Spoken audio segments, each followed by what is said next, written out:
Hey people, good morning. Sorry for the lateness. There are just some days where everything goes a little bit off, and it started with like me texting Justin saying, "Well, are we on for today?" So blah blah blah, and him going, "Nope."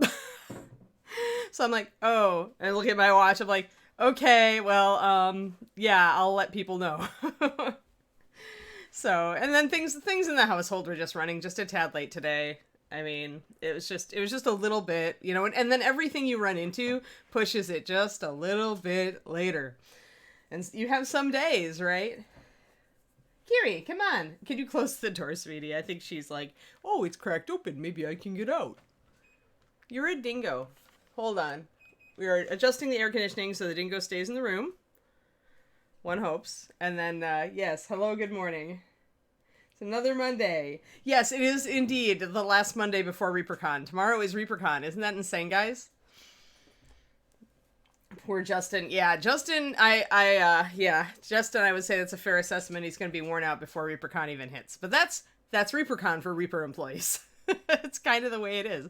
You're just like, you get to it and you're just like, okay, let's just get this going. And a lot of pressure on Justin this year with all the online stuff. So, Morning, morning, everybody. Good morning, good morning. Every day that ends in Y is a Monday. It's true. You have a good audience today. Oh, do I? Oh, I do have a good audience. Thanks, guys. Y'all getting used to looking over here, huh? Awesome. Well, let's go to Paint Cam. Paint Cam. We'll just use the toolbox. We'll use the toolbox logo. I mean, I'm streaming in the morning for Reaper, so I may as well use my actual Reaper Pro Tips logo. Even though, for those of you who may be tuning into me at a weird moment, I normally stream over on Reaper Miniatures Twitch. For those who may be new. So twitch.tv/Reaper Miniatures. I work for Reaper. Today I do this show over there, but we've all been getting ready for ReaperCon. So Justin, who is usually my disembodied voice and co-runner, has been busy constructing Reaper's new streaming studio. So brand new studio, brand new awesome, and it's fantastic, but it's taking days. And I don't think they had AC on Monday. So big tin roof building, warehouse with no AC, trying to set up new studio. Not great, right? Not great. So hopefully he's almost set today. He's almost set. He just got to get his setup actually set up. So we should be good to go. Fingers crossed. This is... Alrighty. Yes, no, you didn't miss much. It's all the intro.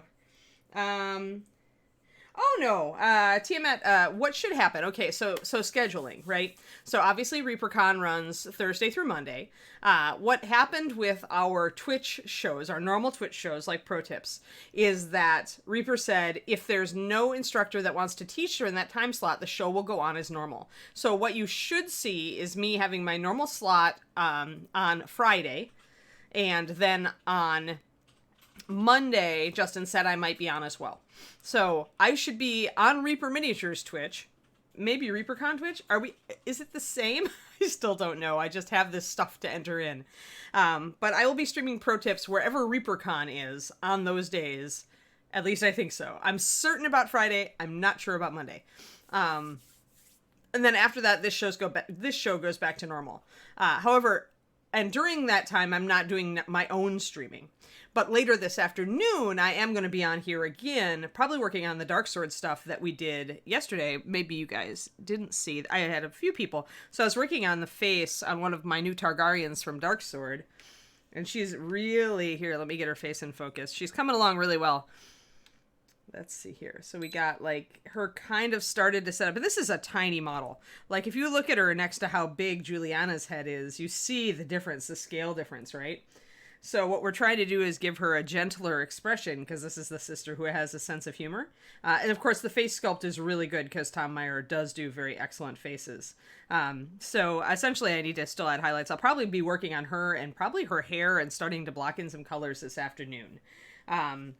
So yeah, it's a tiny face. So this is my personal stream yesterday and this afternoon probably is about how to handle tiny Tom Meyer sculpt dark sword faces because it's so hard. You have so little room to work with. So that's probably what we'll do this afternoon. That's 4:30 Central Time. But for now, I decided I wanted to actually work on finishing Juliana.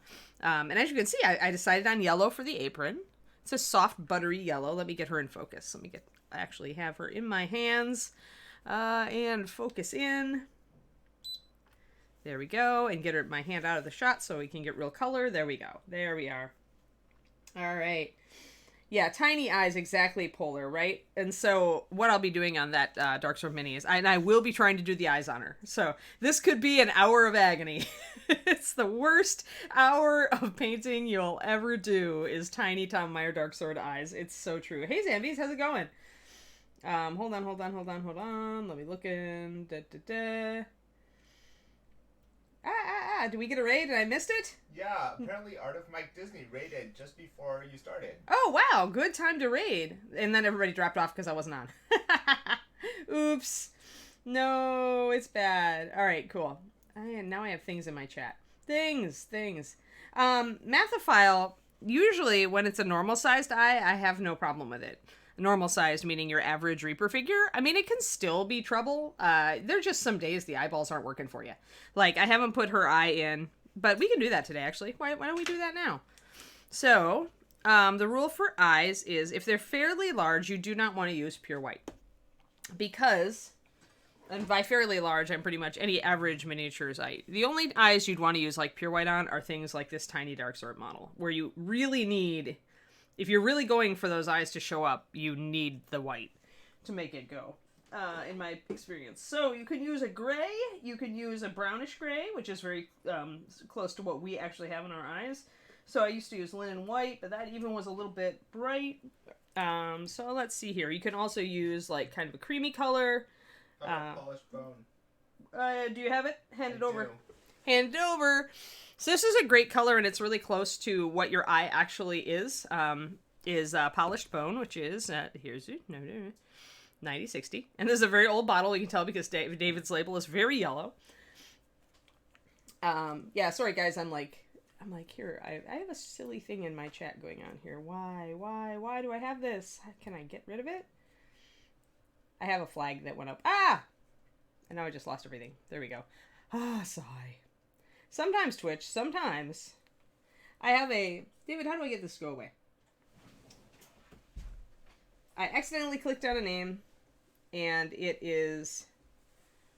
like, do I click there? Probably. Do I just click in that?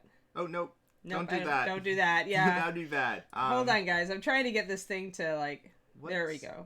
Except, see, when you click on somebody's name, then...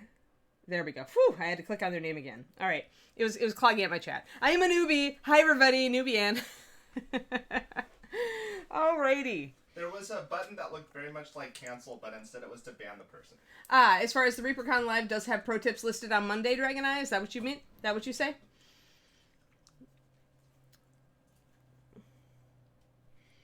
Yeah, Halfling. Okay, Halfling Dark Sword. I have one of those, Gran. It's exquisite, and it's agony. Like, agony. Like, even worse than the eyes I'm about to do, probably. Unless it was a Jeff Grace halfling. It probably has the same size eyes than the Targaryens I'm working on. So, yeah. That's when you just say, nope, the halfling has her eyes closed. Or you just do the shadow, right? Like, that's what I'm going to have to do on Aegon, who is Aegon the Conqueror here. He is actually squinting. Like, he's kind of glowering. He has his brows down. He has no eyes. Like, all I'm going to be able to do is kind of do a dark shadow with a little darker divot in the center to suggest the iris and pupil. That's just the only way that I'm going to be able to do it. And if Jim gives me crap about it, I'm going to tell Tom not to sculpt, like, closed eyes.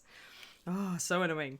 All right, but enough about that. Let's actually work on this. Let's do our bone. So our polished bone, 9060. And...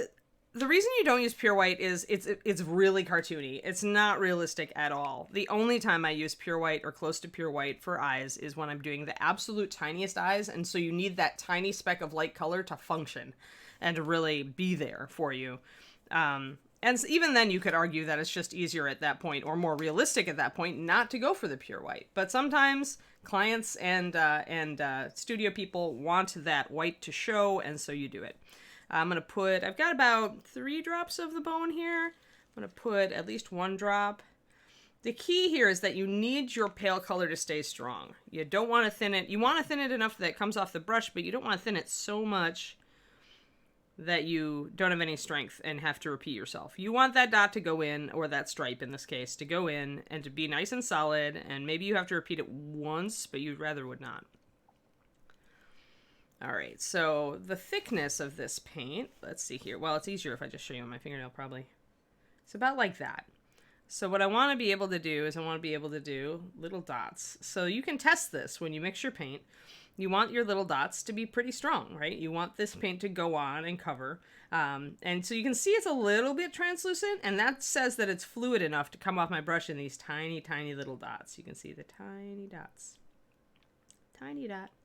And now you can see my tip is getting a little bit gummy. See? You can see the paint gumming up on the tip there.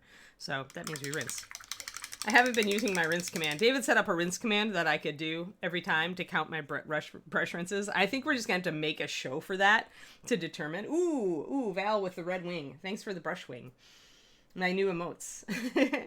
Blue for the first tier, and red for the second tier of subs, and purple for the third tier. Nobody is purple yet.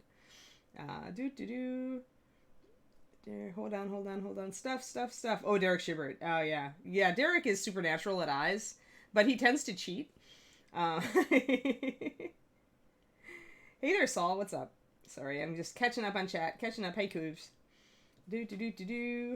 Just listed for Friday, Dragon Eye? Okay. So, Justin told me it's a maybe on Monday. Yeah, you all can, like, do rinse, but I don't know that it counts for my rinsey thing. I mean, maybe we do want other people to enable the rinse command, except then you'd get people doing multiples. That's the problem. Like, you'd have, like, 2 people deciding to do a rinse. Yeah, I need a foot pedal, right, Tister? Yeah, that's absolutely it. I didn't get that far. Hoping to run wires and light this here. Oh, wow. So, extreme project there. All right, glasses. Alrighty, so I darkened the eye socket. And when I say that Derek tends to cheat on small models, we all do it, actually. So what happens is, and I talked about this a little bit yesterday on my stream with the Targaryen girl, Rhaenys, that's her name.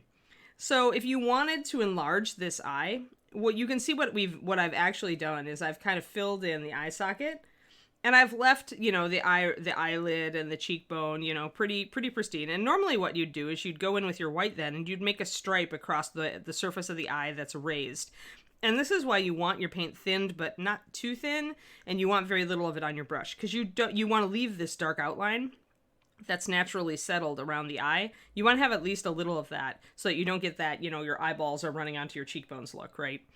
The way to cheat this, and to make the eye bigger, is to actually paint up a little bit onto the eyelid and down a tiny bit onto the cheek. Then you fill in the whole socket with your white, the color of your eye white. And you leave that little rim around the outside. That's the cheat. And it makes the eyes look bigger and very anime, but on a 28mm figure, that's usually not concerning. They're already pretty big for their scale, right? So that's the way you cheat when you have very tiny models. And that gives you a little more room to work in. So it's essentially a resculpt of the eye with paint. Mods to keep the counts? Yeah. That's true. I could ask. David and I could plan. Work.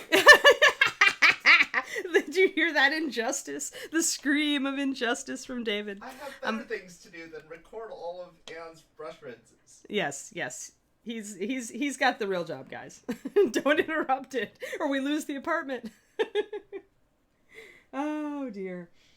If we do giveaways. Oh, we're gonna do giveaways, Chibi, because Greg Zuniga, who is awesome from Wicked Elf, sent me a bunch of vellum plants to use on Snake Lady, and also for giveaways. So we are going to get some giveaways in. I just need to plan for it, because I'll need David's help, I think. Belated good morning. Yes, it's a morning anyway. He made the eyes a little, yes. Yeah, exactly, Grant. If you go look, you can see that Derek often enlarges the eyes a little bit, and that helps him to get those expressive faces that he likes to paint. Yeah, poor David. We technically planers a mod, but she's often busy, so... Yeah, she's not on right now. Yeah, so David is very nice. I think if we just plan a stream to do it. Like, I just need to plan a stream for a day that David has time off and doesn't mind hitting the cut, paste, rinse command every time I rinse. Also experiment with making it, like, publicly available for one stream. Okay, yeah, we'd have to... And then we could assign one of you to kind of listen. It would be a tedious job, though, so we might have to hand it off every 20 minutes. But yeah. Oh, there you are, Wicked Elf. Yes, see, Greg is here. So, Greg, I was just saying how generous you were in sending me all those. Holy crap, you sent me a lot of plants. Like, holy crap. Oh, and since I have you here, Wicked Elf, tips for using your vellum plants. So, do you paint them while they're on the thing and pluck them off? Do you pluck them off and hold them down with tweezers while you paint them? Like, give me a clue here. Give me a clue here, Greg. And hi, by the way. Hello. All right, so let's do this eyeball. I'm going to try to do it straight up without enlarging the eye. I'm going to get my brush. I want my brush damp because I really want my paint to stay moist. So my trick about squeezing most of the moisture out, but still keeping your brush kind of damp. Then load your brush just a little bit. You want to unload. You want to be careful about unloading on this one. You really want it unloaded. So 3, 4, 5. I've never done this. 6, 7. I would say about 7 dabs to get the paint to where I want it. We'll try that and see. Make sure you're in a comfortable position. Make sure you're in your position, whatever your standard position is for a brush stroke, because you want this to be very solid. Let out your breath and paint it. And, hold your breath. If you're going to hold your breath, hold at the end of the exhale.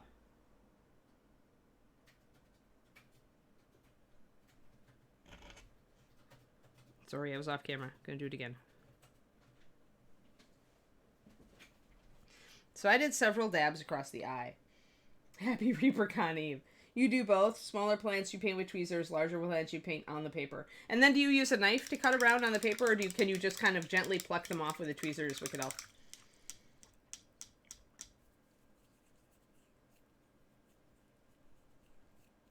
Okay, Taz, thanks for the hint. Yeah, I saw I was off screen. The paper's fully cut. Oh, okay, so they'll come right off when you pick them then. Yeah, it's just like little like surface tension holding them in there. Or whatever. Or they have a little bit, is it like static? You use a scalpel to lift sometimes. Okay, I could see that. All right, thanks, Greg. Yeah, because I was looking at them and I really want to start. I don't know if you saw Snake Lady, but here's Snake Lady, Greg. So she's she's actually the model David decided to use for his ReaperCon class. But Snake Lady, who I really like, I decided after Mathophile asked about jungle bases that she'd be a good one. So I've been sculpting some rocks so I can do a little waterfall. And I thought up here on the bank, and also I'm making a space of earth down here at the bottom, so I could put some jungle plants down here, and probably some more jungle plants here over this underhang. So, static electricity, awesome. Yeah, that's what I thought. Yeah, so this is the one that I'm going to use your jungle plants on, Greg. So I'm thinking I'll have room to do a lot of them, like some will be drooping over the water, that'll be really nice, and then some here. The only thing I'm worried about is that some of them are very big, so I'll have to use the smaller plants. I was going to ask you for even smaller jungle plants, but then I realized that maybe you're already making them so small. So I'm going to try them, and I'll give you feedback. All right, so yes, so those are Jungle Plant Mini. Since you're in chat, I had to go there. All right, so yes, let us go and show that again. So water in the brush. Squeeze the water out of the brush just a little bit. You just want it to come to a good point. You can still see the water. See the water in the brush? But it's not a lot of water. It's not going to like glue onto your mini. Then load the tip. Load the tip. Unload. This is so important, guys. And I'm turning the brush as I unload it, so I'm unloading it. 7 or 8 little dabs to get the paint off the brush, depending on how much paint you got on there. Focus. Exhale and paint.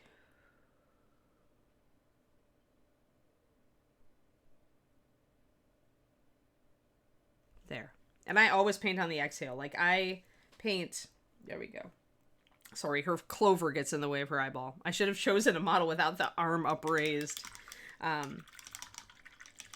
So now we've got a decent space. Now I do feel like I'm missing the corner over here, right? She's got kind of a dark in the corner over there. And sometimes that'll happen just because the sculpt is a bit recessed there and your white won't adhere. If you want, you can try. You can try to get the paint to go a little bit back into that corner. That'll give you more room to get that pupil and iris in. And for those who have never heard me talk about it before, I don't believe in colored irises at 28 millimeter. I know some people do them, but they're almost always enlarging the eye. They're doing that paint plastic surgery trick before they do it. This is a hard one because I got to get over the arm. Let me see if I can get it, guys.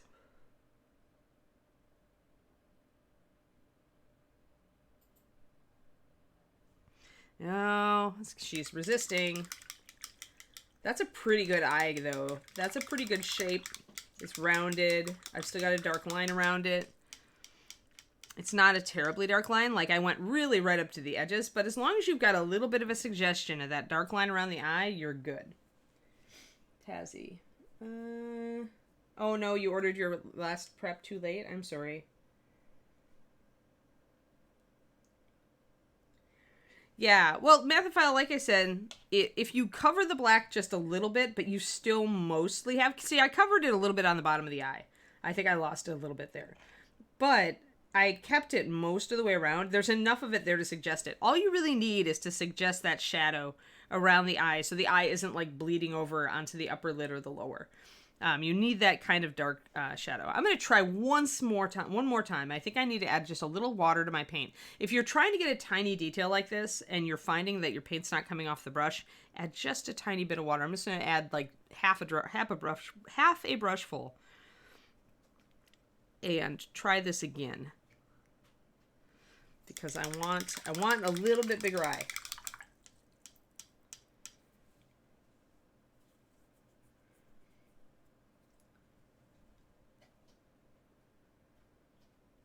And looking, just looking at chat. Sorry, guys, trying to keep up with any pertinent questions, but you all are just having fun. So continue, carry on. And I'm unloading my brush. Gonna try to come up. I'm kind of gonna brace my finger on this tiny plant because you want to stay steady.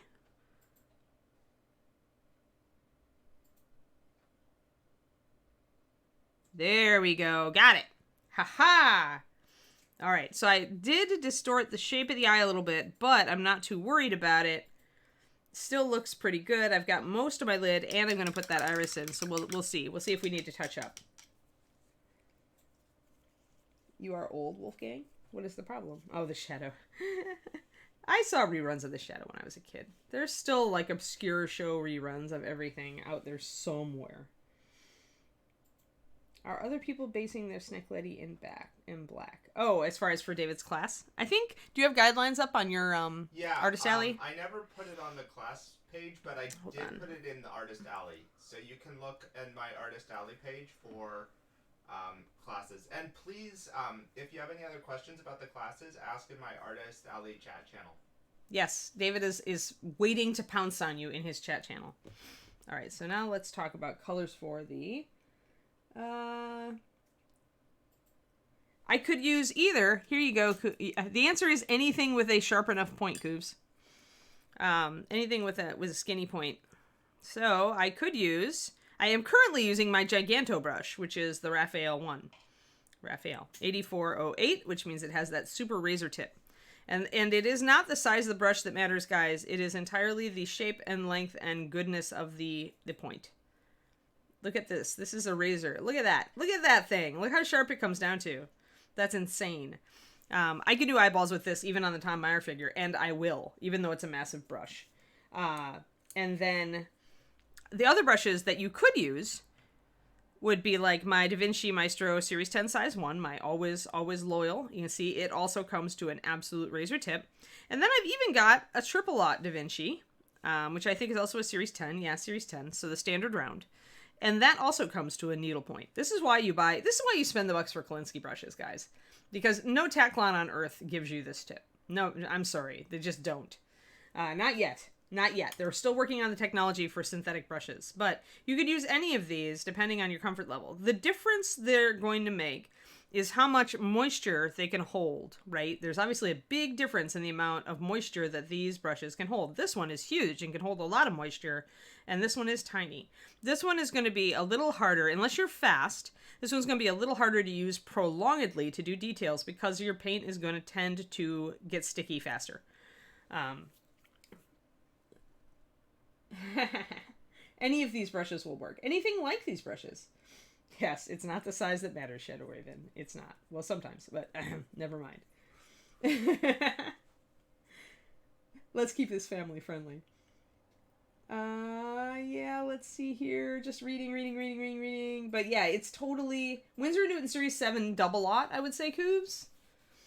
or 0. The 0 in the Winsor Newton Series 7 standard is actually really close to the center brush here, my Da Vinci Maestro. David and I compared. So, some eyes last night, managed to mess them up both the same way with my size 0. Yeah, but eyes are the most persnickety of details, right? Because you're not even just painting it once, you're painting it 3 times. You're putting the outline in, you're putting the white in, and then you're putting the pupil iris in. But it's just practice. This is why I recommend the Faceless Horror from Reaper, which is the eyeball monster. It's like the gibbering mouther equivalent of what we've got. Let me get my brush back. And let's talk about using colors for your iris pupil. So like I said, I don't believe in colored irises on models this small. I think it's really difficult to make it look at all show up. It's when you get to 54 millimeter and up that you really have the chance to hint at a colored iris, 72 and up especially. Obviously with busts, you can do colored irises all the live long day, and it's great. Yes, the Faceless Horror is the model for the eyeball class. Absolutely. And it should be. The great thing about the Faceless Horror is it's like $7 or $8, and it gives you like 100 eyeballs, and they're all different sizes. So you can start painting the bigger ones and then shrink as you go. Like every day you practice, just paint the eyeballs a little smaller. And this is going to make you much better at eyeballs in a very, very short period of time. That's the Faceless Horror I used for my eye class. Yes, exactly. Yeah, it's a great monster. I mean, you could use it for almost anything. So, what are you going to use? You can use any really dark color. You could use Nightshade Purple. I use Walnut Brown usually. You could use a very, very dark blue, but the problem with dark blues is that they're mostly a little bit transparent. And you really want that, when you put that pupil iris in, you want that to stick. You don't want to have to do it a second time, right? Because it's already a pain in the butt to try to get it in the right place. So really, I don't use any of the liners. Although I will use the liner to fill in the eye socket. And I don't use blues generally. But you could use a dark purple. Some of the dark greens might work, like black green. It has to have good coverage. That's just it. You want something good coverage. Yeah, getting both eyes aligned. Unfortunately, we do not have a demo for that on this model since she's squinting. Also, I just threw a paint on the floor, and I have no idea which paint it was or if I need it. So, oh well. I will hope it wasn't. It wasn't David's paint, so he can be unconcerned. But just pick something. You want something with good coverage, because when you dot that eyeball in there, you don't want to have to do it twice because it didn't cover. Doing it twice because you got it wrong is one thing. Doing it perfectly, but not having it be very solid is another.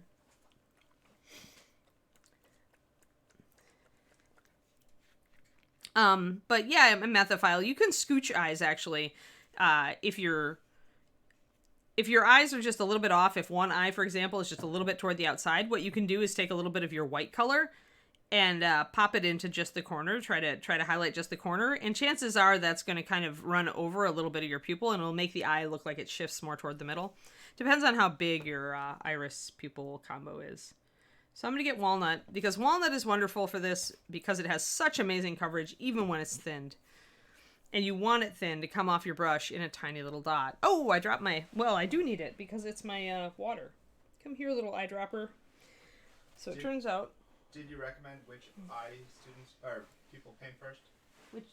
Usually, because I'm right-handed, I tend to do the right eye first. But I don't otherwise have a recommendation, do you? Why do you do the right eye first? Because you're right-handed. Well, I mean, the right eye that's right on this side of the face. So actually, it's her left eye. Why? Because it's easier. The nose gets in the way on the other one. I mean, I could turn it upside down, but it's... opposite suggestion, which is that because you're right-handed, that makes it easier to paint that one eye. So you should do the bad one? You should do the harder eye first. No. And then you can match it with the easier eye more easily. Really? Huh. Right? Because if it's like, you won't have as much control over exactly where you put the pupil. So just like accept the fact that you don't have as much control over where you put the pupil, and match the other eye to it. Match it with the other eye. Oh no, I'd much rather have the happy of, yay, I got the one eye right, and then it keeps me working at the other eye even if I don't get it great the first time. I guess it's your mental. It's what your mental responds best to. And I would rather I don't know. I'd rather fudge around with them to get the right expression than to just like do the one eye and try to match the other one to it, even if it's not exactly how I wanted the expression to be.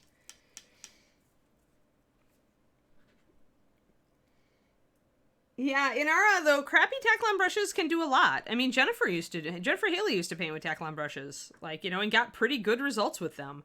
The thing that you're never going to get is that super fine tip. They haven't yet. They're getting really close to making a synthetic that can do that, but it's not there yet. All right, so tiny dots. Once again, I've got some moisture on my brush. Once again, I'm unloading. My paint is probably about a 3-to-1 as far as its consistency, which is usually consistency I start at. And what you want to see, where's my magnification? What you want to be able to do, and you can do this on your fingernail, is you want to be able to do tiny little dots. See the tiny little dots? Tiny little dots. You want to be able to do that so that you can do it here. So I'm going to actually reload my paint because it's key to have fresh paint at this point. So I cannot do that and then just put that on the model. I've got it once again. Oh, pens, yeah. Pens are, I mean, it's valid. If you really feel like you can't do it with brush, what you are missing out on, though, scrying eye, and doing that, is you are missing out on the opportunity of developing your brush control. So as long as you, and test yourself every once in a while, like don't always reach for the pen, see if you can do the eye sometimes, because you're painting details on the rest of the model. So you may indeed be getting better at fine details without even realizing it. And that's really awesome. So, you know, just test yourself every once in a while. All right. I need to get this really in focus. I need to get it in frame. I need to keep it in frame so you guys can see what I'm doing. All right, so the key to doing pupils is to come at it from the underside of the eyeball. You want the eyelid, if it is at all sculpted, and with older models it may not be, you want the eyelid to stop your brush and deposit a little dot of paint.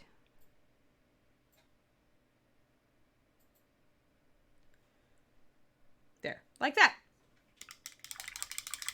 And then if it's off a little bit, or if you lose a little bit of the white, or if you got it a little bit onto her, like I have to test her and see if she's really, yeah, I think she needs to be looking a little more forward. So I'm going to do what I just suggested to you, Mathophile, and I'm going to try to enlarge the white on that side of the iris. Now, the nice thing, yeah, Semblance just uses cheap, yeah.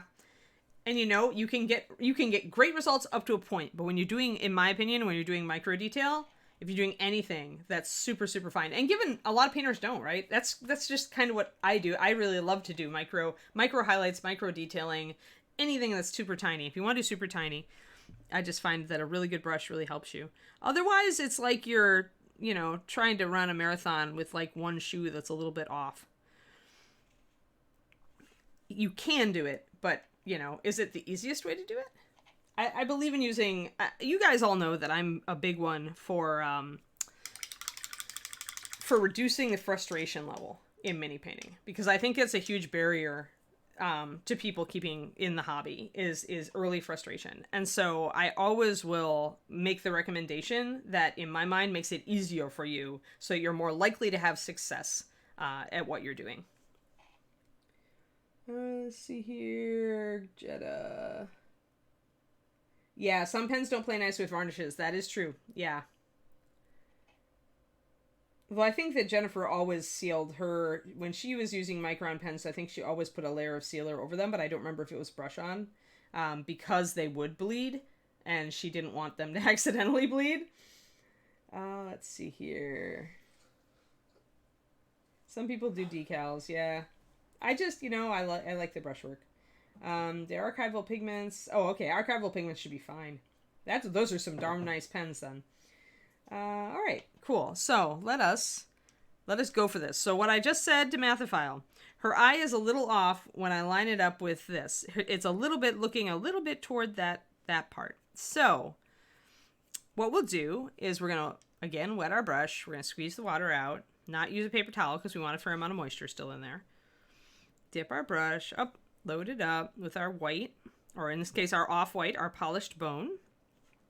And we're going to try to come in and we're going to try to enlarge this white. So let me just get close to it.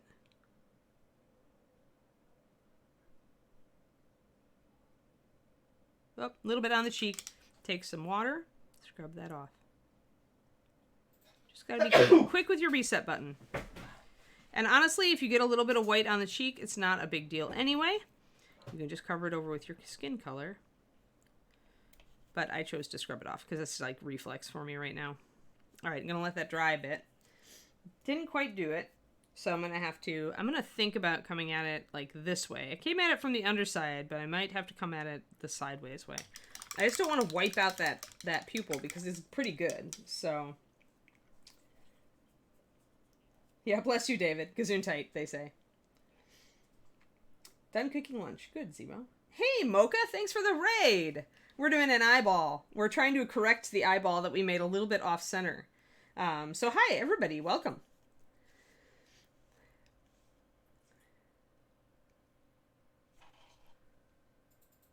The lid is heavy, but it's kind of the way it is. I could widen the eye, Inara, but if I was going to do that, I should have done it before.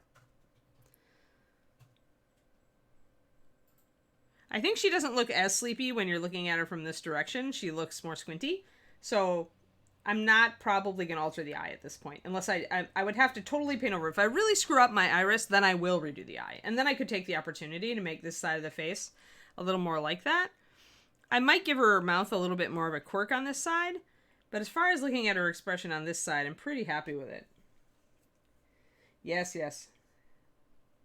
Yeah, a lot of people do skip eyes early on. And, you know, that's not too bad. Just start, what I usually say, Brubaka, is the Reaper does a model that's kind of like a demonic gibbering mouther type of model, where it's like all eyes and teeth. It's called the Faceless Horror. And it's maybe about $7 in bones, I think. And it's got like 100 eyes on it, and they're all different sizes. So the great thing is you can start with bigger eyes, which are a lot easier just to get your technique down, and then slowly progress to smaller eyes. So it trains you to do the little eyes in 28 millimeters. So you may try that out, and it's a fun model anyway. It's a fun monster. So if you're running a D&D game, you can have an excuse to paint it. Yes. Yes, we have over 100 viewers. Thanks, guys. I'm trying to get my totals up, so this is fantastic. Thank you for the raid so much, Mocha. lots of dragon wing. Thank you, Sam. Alrighty. Fantastic. Let me see. Just checking up with chat. See if we got any other. Alright. Yeah, I need to get one of those for practice. You do. Yeah, the Faceless Horror is really a great model for this. Alright, so we're gonna try. Yeah, I still got a little bit of white on the cheek. I'm gonna have to touch that up. But what I'm trying to do, guys, is I noticed that her eye is kind of lazy. It's going a little bit toward the outside. And she's supposed to be looking at this plant going, what are you? So what I'm going to do is, I really want to correct that skin tone, but it's going to have to wait. I'm going to have to come in, reload my brush. I want to squeeze some moisture out of it. I don't use a paper towel to like take moisture out of my brush when I'm trying to do fine details, because I actually want this extra moisture in here to keep the paint wet for longer. I figured this out by analyzing myself lately. It's been great doing Twitch streaming and my Patreon because I really have to think sometimes about why I do stuff. Hold on, I'm going to try this. Going to go in.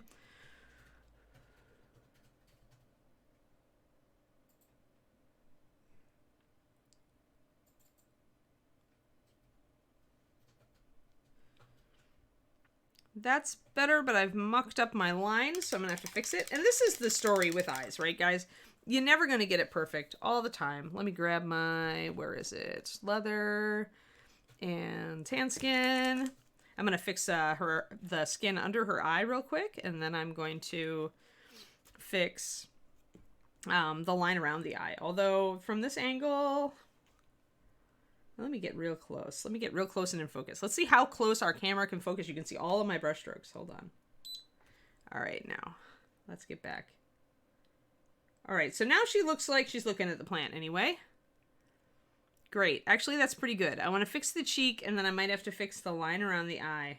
And I think Inara has a point, and that the lid is very heavy. So when I fix that line around the eye, I'm going to minimize that lid a little bit. I'm going to make it a little thinner by putting a dark line under it. Then she should look more awake. Yeah. Oh, wow. Thanks for that gift sub, Numbat. That's fantastic. Alrighty. So yeah, this is, for those who just came over from Mocha, I usually stream for Reaper Miniatures, and today, this whole week pretty much, Justin, who's usually my disembodied voice and my producer, they've been setting up the new studio at Reaper headquarters for ReaperCon. So he has been totally unable to run my streams, so I've just been doing my Reaper stream over here on my Painting Big channel. I'll be doing another stream later at 4:30 Central Time on here as well. We're going to be working on some Darksword Targaryens from Game of Thrones that I started work on yesterday. And again, we were actually doing faces then too. So I was doing Rhaenys here, trying to get her face just right. So we're still working on her, and her eyes are even tinier. So you can imagine the nightmare that may ensue later today. This is not quite the color. I need a little red. Don't you hate it when you do that? I also mix colors a lot, guys. My job before I moved out here to California and started streaming and Patreoning full time was to mix Reaper's Master Series paint line. I created it and I mixed every batch for about 15 years. So I'm just going to add a little bit of red into my skin tone here because I started her with a very ruddy skin tone. I wanted that because I wanted her to look like she's always outside since she is an herbalist and she's out picking plants. I may get a little bit of a highlight there. Wipe out that little thing. There we are. Let's see. There we go. All right. So now we can see, we actually can see we need to have a little bit more of a highlight over here. While I'm here, I may as well fix some other stuff about this miniature. And actually, she needs a highlight along the edge of her jaw. The mandible flares out there, so you want to get that little bit of highlight. It can also help to just define the line of the jaw a little bit. You don't want it too stark on females, typically. So I tend to soften it up by layering it a little bit and blending it in a little bit.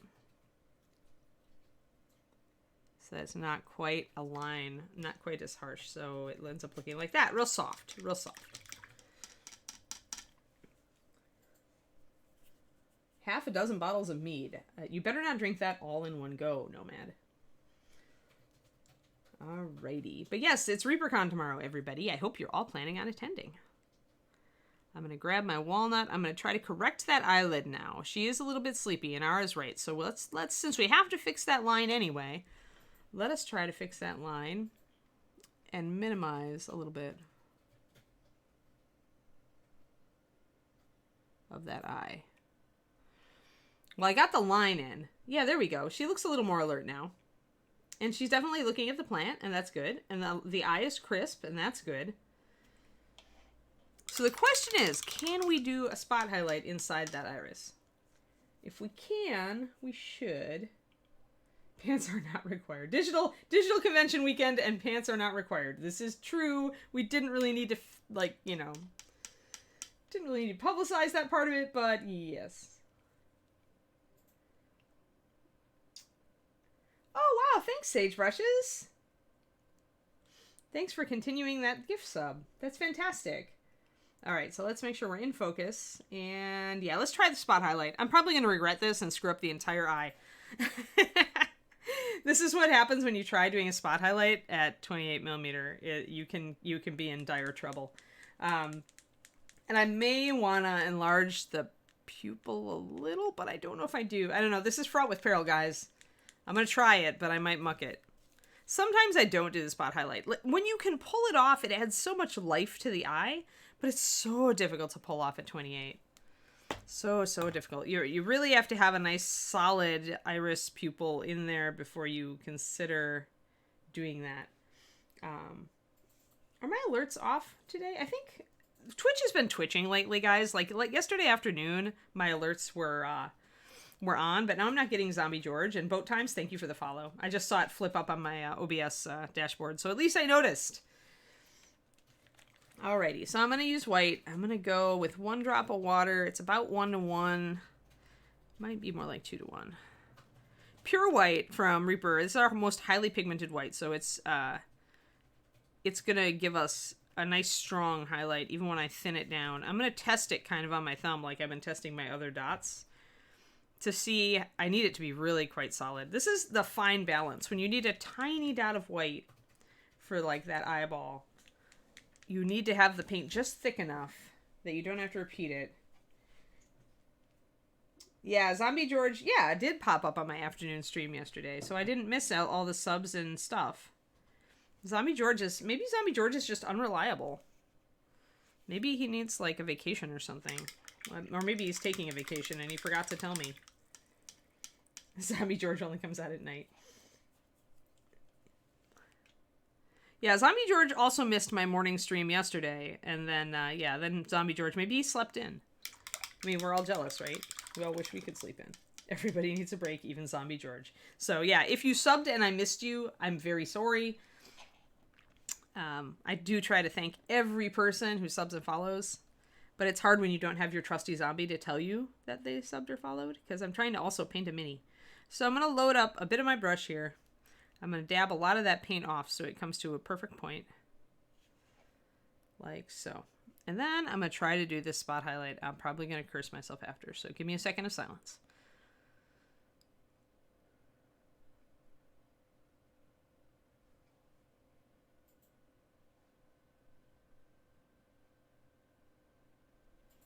There's a highlight, but is it good?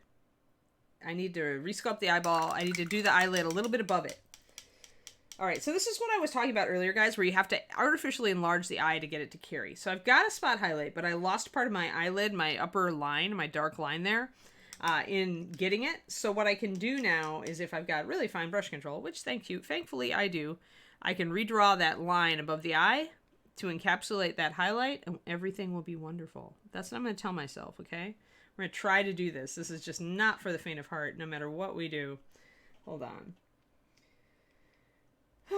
Just keep painting. I know. Good. Pure white, I think. And well, I always say if you're going to own any one Reaper paint, it should be our pure white. And if you're going to own any one skin tone, it had better be tan skin, because you can do everything with this skin tone just by adding other colors to it. All right, so let's get up here. Let's try to redraw that. I might just paint over. You know what? I think I'm going to do that. I'm going to err on the side of caution. I'm going to paint over the entire eyelid up here. Because you know what? That's a little easier.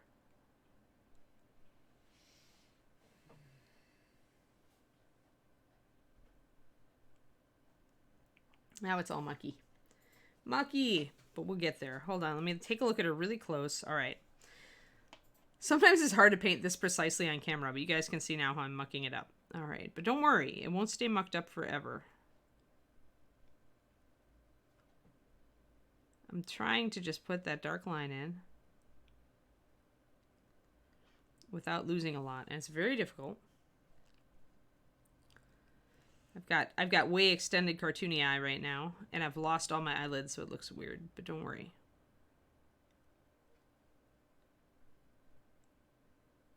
Oh no, I may have lost it. Boom, boom, boom. Just throw water on your model. Scrub, scrub, scrub, scrub, scrub, scrub, scrub. Erase button. It's magical.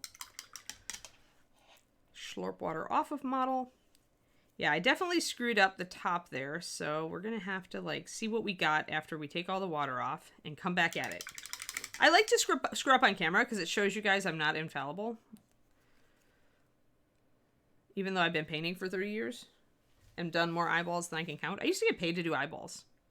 There was a guy at the game store that I used to work at who was painting a Bretonnian army, but he like just did not want to do eyeballs. Like thought he was terrible at them and wasn't willing to practice. So he paid me $1 per eyeball for a while. All right, so we've got you know, Saul, I could bend her arm but it's bones. It's not going to bend permanently. It's probably just going to crack the paint. So we screwed up the eye. And now I gotta just let it dry. I'll blow on it a little bit. It's not as terrible as it looks on camera, actually. So I think I can still fix this.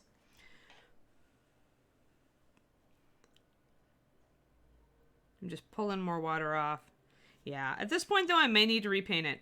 And if I do, then I'm going to do the artificial enlargement. So let's do that. There comes a point where repainting it is just a better option than messing with what you have. Even though I've got many of the components of what I wanted, I've also lost some stuff. And so what I can do is just treat that first eyeball as a trial. And now we're going to try to fix it. Yeah, I've lost some eyelid. I've lost some, I'm still having too much shine here. Dry out, Minnie. It's times like this I wish I had a hairdryer. Yeah, I got a little bit too much. I lost a little bit too much of my dark. All right, we're going to repaint this eye and we're going to do it artificial. Alrighty. This is where it can get a little tough. So let's see. There's my eyelid. There's my eye. I'm going to paint over the eye. I'm going to paint over the whole thing, guys. We're going to redo. Reset button. And I'm going to need to grab my skin color to define the eye because I've painted over a lot of it. It still is kind of curving up because her skin, so we're now she has a zombie face. Look at that, zombie face. All right, cool. But that's all right. Everything can be fixed. It's true. Almost. I just have to get a nice reddish skin color here so that I can make sure I can touch up what I'm doing. Let me just mix that real quick. Essentially what I'm doing is couple drops, few drops of tan skin with a little bit of ruddy leather and then some Asmodeus red from Pathfinder, which I really love. It is my favorite red lately. It's nice and warm. Yummy. It's a yummy red. And just a tiny, not even a full drop, but just a little tiny bit of that added into the side, on the side of the well, and then mixed in so I can get close to the skin tone I got before. Then I can do the eyelid, which will give us more of a defined shape of the eye. Sometimes you get that. And this is what comes of like having a perfectly good eyeball and then seeking to screw it up. Sometimes you screw it up successfully. Then you have to redo. She does look like she got punched in the face though. So that's sad. Sorry, Minnie. Didn't mean to make you look like you had a black eye. There we are. All right. Just want a little bit of that, a little bit of that. She says, I'm a zombie. Maybe a rock. Yeah, and all right, yeah, and that's common, right? It's not... Yeah, you paint great eyeballs when nobody's looking. Yeah, that's exactly it, Mocha, right? All right, so let's try this again. We're going to take our shadow color. I'll show you guys the colors I mixed.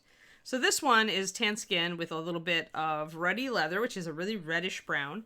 And just a tad, just a tiny, not even like a quarter of a drop, just a smear against the side of the palette so I could get it. I know the red is really strong, and I didn't want it too red, but I need to match the kind of ruddiness of her skin tone. So what I'm going to do is I'm going to redefine, I'm going to get that shadow under the eye again here. Kind of define the shape of the eye a little bit here again. And I'm going to mess with that until I feel I've got it where I want it. This will be a bit of futzing, people.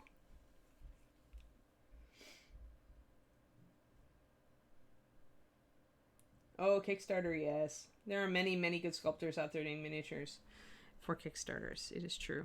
All right, I'm going to grab a little bit of my pure tan skin. I need to remember, though, that I don't want that eyelid to be as heavy as it was the first time. So when I put that eyelid in, I want it to be a little bit more arched and give me a little bit more room. I feel like I still need a little bit more room on there on the inside. Now we're going to get a little more precise with our walnut.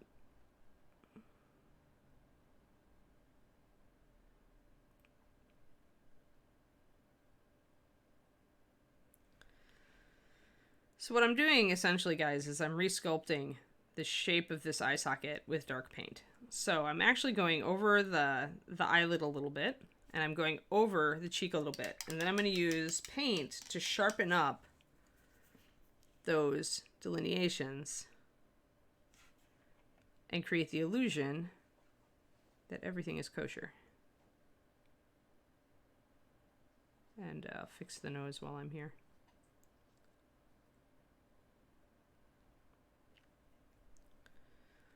There. That's getting closer. See? And now we're going to put in an artificial eyelid.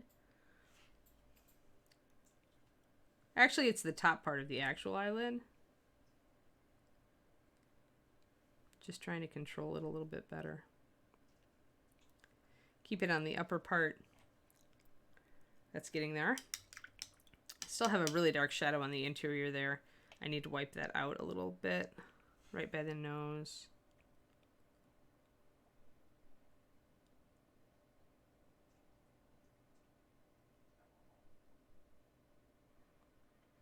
Little bit like so. All right, let's try to do this eye. See if we make it a little bigger this time.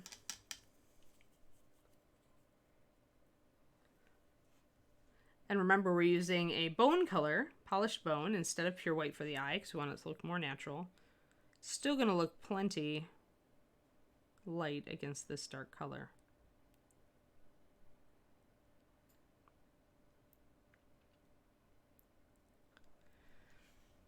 There. Now I got a very, very large eye. See? See how you can artificially enlarge the eye by painting a little bit over that top lid.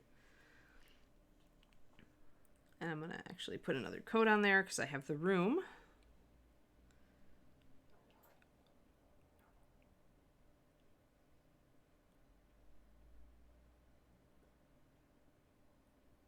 Some people flood the eye socket with white primer to do this because it'll also take down that detail. So yeah, that's looking pretty okay. I think if I take some white and some tan skin, I can create an artificial eyelid here. We're just giving her some plastic surgery, guys.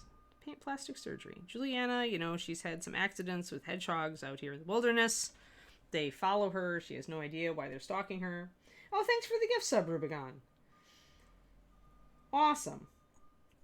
All right, so now let's go in and kind of bring up that eyelid. Let's see if I can... We need to carry our illusions. So there we go. Now we have created an entirely new eyelid where no eyelid had been before. And this model is nice for this because her brow is so high here. Because Bobby has sculpted her, kind of arching her brow, looking up at this model. So we have the room. We still have enough room underneath this brow to have some additional skin showing. And that makes it a lot easier to do things like this. So this is a good model to have tried to... I am going to come over and put a little bit of a highlight over here, by the way, to make them match. Excellent. All right. So now we have a giant eyeball. It may be too giant of an eyeball. We may have to minimize it a little. We'll see. But this is the kind of thing you have to do if you want to have a lot of details in your eyes. So let's see if I can do it. We're going to aim more toward the center of the eye because we want her looking at the plant.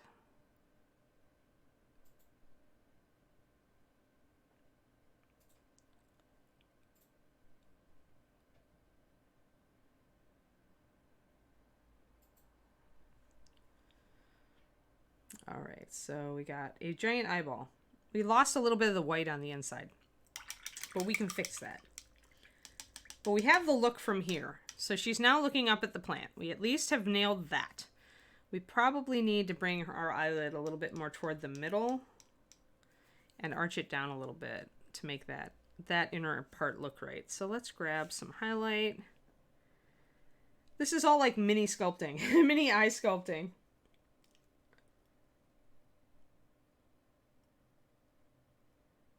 Yes, there is a tier 2 sub. There's a tier 3 sub. They are more expensive, obviously. But yeah, there's little icons for them. I made a little dragon wing with a paintbrush over it. I had an artist do it for us.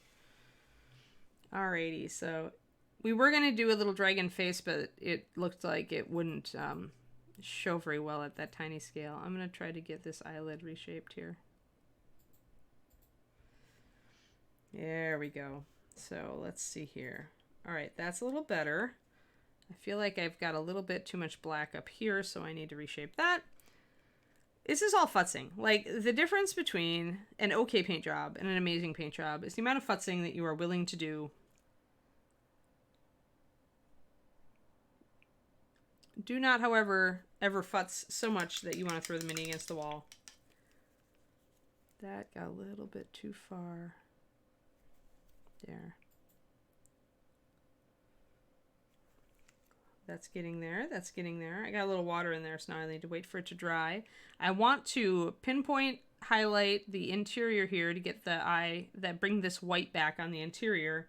And I also want a little bit of a specular highlight in the eye, if I can do it. And this is the challenge that we're going for. We did it before and we screwed up our eye, so we made our eye a little bit bigger.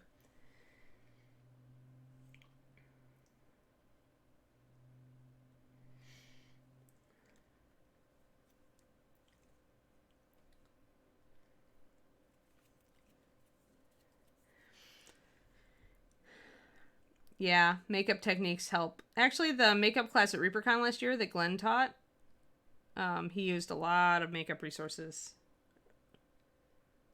All right, so we've got an eyeball. We got to look in the right direction. We don't quite have that inner corner yet, but I'm not going to worry about that so much. I'm going to try one more time to do a highlight in this eye. Go toward the top, make it very small. Ta-da! Look at that! Haha, who's in the house? Me, I'm in the house. Now, if only I could have done that the first time. See the little specular highlight? Yeah, I don't know, Inara. I saw it, though. I was able to push it through. Alrighty, so now that I've done that, I feel like I'm, like, invulnerable. And, like, you know, I can go for the interior now. So let's try to bring up... Oh, though, it's pretty good, but I still want a little more. There we are.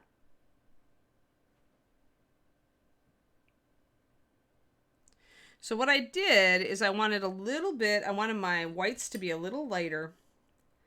There we go. So what I did is I mixed some of the polished bone with white just to get it a little lighter so I could bring that out. There we are, guys.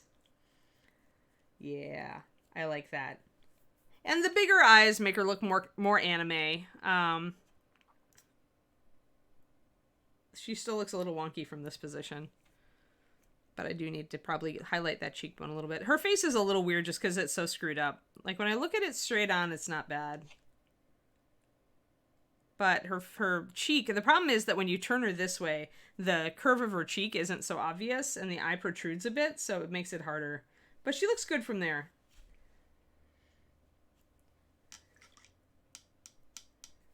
But yeah, so not bad. Not bad, actually. There. So... At least I got the highlight. But now you guys see why I say colored irises are like pretty much impossible at 28 mil, right? I had to go through like agony just to get a spot highlight in there, much less color. So now I think I want to highlight that cheek just a little. And so I'm mixing some tan skin with white. Tan skin, most versatile skin color ever. You can make it reddish brown if you throw, you can darken it very nicely by adding like russet brown or the leather color, ruddy leather, to it. You can make it more weathered and suntan looking by adding a little bit of red. You can make a really nice warm highlight with it if you are adding a bit of white to it. Trying to just get this to the consistency I want.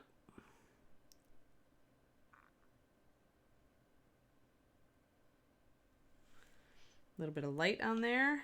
That's really light. So let's take some tan skin, and my paint was a little bit too strong because I don't actually have it mixed in a well right now. It's too strong. But that's all right. We have kind of our suntan color, so we can grab it and blend it. There we go. Soften that edge.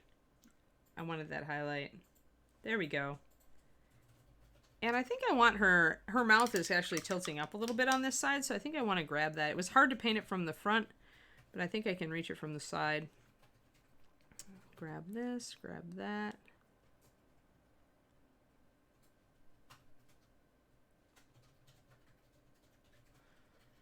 There, and now she's got a little bit of a smile. There we go. Woohoo! Yay! Agony from Into the Woods. Yes, yes, very much so. I like Into the Woods. It's a good musical. Alrighty. Yeah, I could probably even like make the cheek a little bit more. I could bring out that smile a little more if I highlighted her upper lip just a tad more. This arm really does get in the way with this model. So, got the upper lip, let's try to get a little bit of rouge into her cheek. Where is my Amadeus Red? Amadeus Red is also a great red to mix into skin tones if you want a blush color. So we're going to mix just a little bit of it into our tan skin and create blushiness so that I can get a nice pinkish highlight there on the cheek. She's a little bit pink anyway. Looks more like a mustache. Until you look at it from the front. Although it is, the problem is, why it does that is because she's got this smirk on. Hold on, it's hard to do smiles. Like, Val, if you were watching yesterday when I was working on Rhaenys, it's really hard, really, really hard to get a smile to read right. Because it looks like a mustache, and the reason it does that is what we are used to, especially in female faces, is we are used to the highlight on the cheek here coming straight down to that upper lip. And especially with younger women, you don't see a strong line there. But when you want to make a little bit of a smile, like she's obviously got like her eye screwed up on that side and a little bit of a smile on the other side. But either way, there's an indent here. There's a line. And that's not common. Usually when you see that painted, it's like an older figure, an older woman. And so you don't want to emphasize it too much, but it makes it very hard to do a convincing smile. Part of the problem here also is that she doesn't have the commensurate highlight on her cheek or on her chin, and I can add that and make the face look a little better.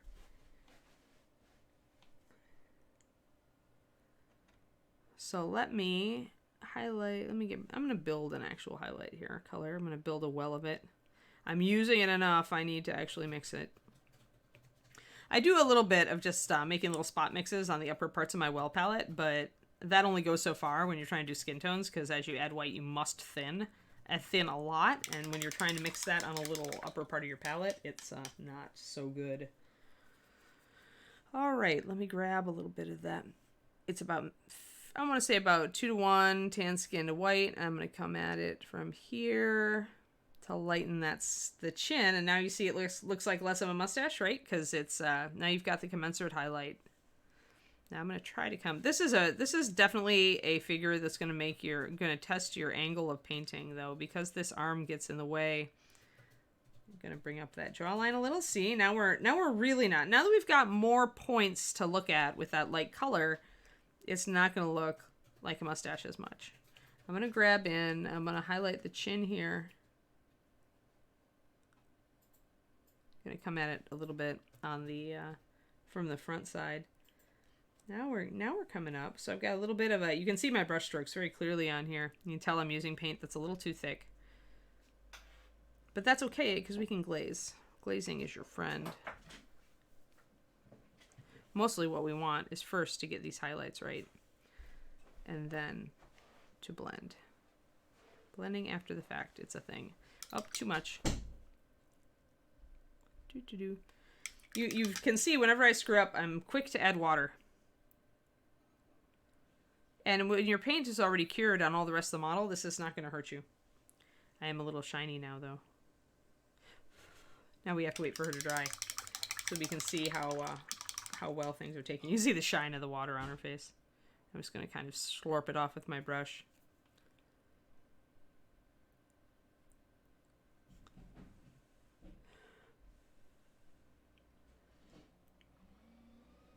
So the chin is a little too strong, so we can back it off. Yeah, exactly. Alrighty, now we took that jawline a little bit too high and the chin a little too high. So I'm going to grab my tan skin and make kind of add some water to it, make it more of a glaze. And I'm going to paint that over this area to knock it down a tad. And this probably seems really persnickety. Like, we're working on such a tiny area. We're fine-tuning such a tiny area. But the face is so important on a figure. It is arguably the most important part of the figure to get right. And so, if you're really looking for that awesome face... I've lost the shadow around the nose. I need to bring that back in. If you're really looking for an awesome face, it takes time. I was telling people on my stream yesterday when we were painting our Targaryen that... it is not uncommon when I'm painting a dark sword model for Jim's gallery that I take 3 hours on the face. That may sound like insanity, but it's sometimes what you need to do if the face doesn't come together perfectly right away and you're really trying to make it look amazing for a 28mm. It takes time. Okay, now what I'm noticing is that I've lost a bit of the shadow around her nose, and there's usually a pretty strong shadow down the side of the nose for people, and putting that in when you're painting makes it easier for you to then pick out the line of the nose and the nostril and make it show up. So we're going to try actually to pick those out a little better than we had.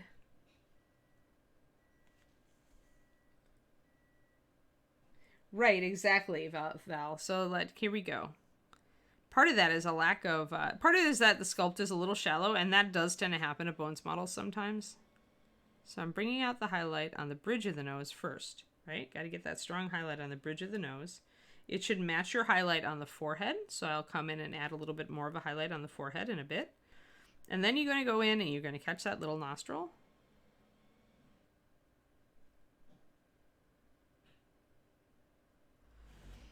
And we do need a bit more of a shadow. We lost some of our shadow in there. So we're losing the nose sculpt there. And I'm going to actually make a little bit of a mix. I'm going to mix our reddish tone with a little bit of my walnut to get a very dark reddish brown.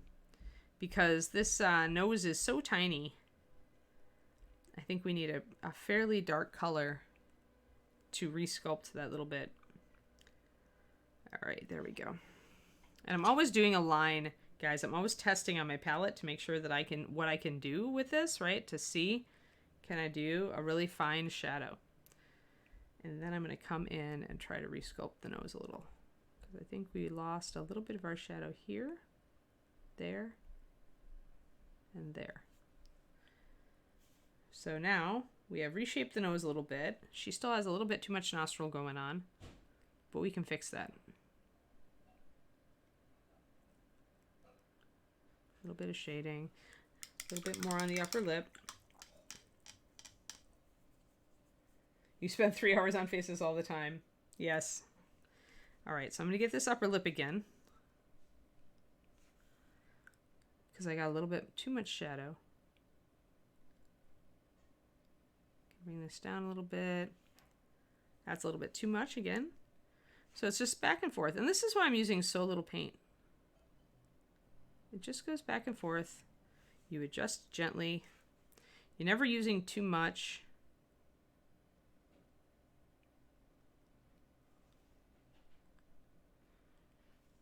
And you're always trying to make it have the expression that you want. We're getting there. We're getting there, guys. The nose is tightening up, see? Yeah, Val. Well, it could be brush position, right? It's like, usually I'm doing maybe you want to switch to doing the line you're actually doing on the figure. Because there are 2 lines that I use, okay? I usually tell you guys, when you're learning brush control, keep it within a 90-degree arc, right? So I've got 2 lines that I use. I go this way, and I go top to bottom. And those are just like muscle memory that I have brought into my, the muscle memory that I built over years. And so I'll be doing this or I'll be doing this. So if you find that the brush stroke you're using is like this, you may need to turn the model and use that brush stroke to do this stuff. But if you train yourself to do this brush stroke, I think you're more versatile because you can turn and do this a little bit easier than you can adapt to doing that. So it's all muscle memory, and this uses a totally different set of muscles than this does. So pay attention to what your most used, most comfortable brush stroke is. It's going to be the cue that you need to really build the muscle memory you need to do fine detail. All right, I'm going to minimize the mustache just a tiny bit. Now you've got me calling it the mustache. That's bad. But when we blend it in, see? Now it looks good. Oh, and her nose is looking better too. Yay! We have a nose, and we have a lip, and we have things, and I want a little more highlight. So now we're just fine-tuning. Now we're like, we want her face to be cool. So yeah, pay attention to your brushstroke, people. The more they always say, focus study, right? Focus study is worth a lot more than just like throwing the paint on. So be aware of the brushstroke that you are using. Try not to use too many variants on it. The more you use a particular brushstroke, the more confident you'll get at it, and the more it will benefit you when you are building your brush control, so that you will be able to do the things that you really want to do. Trying to get this. Yeah, the mustache keeps wanting to come back. I keep wanting to get a little bit of a curve there. And I'm just not getting it. So maybe I'm just going a little far. Maybe we need to like kind of go there. Maybe I need to bring up that corner of her mouth a little bit. Yeah, we lost a little bit of stuff there because I was busy trying to futz with this upper lip. Upper lips are fraught with peril. I just want to say that in miniatures. Sometimes they don't even hardly exist.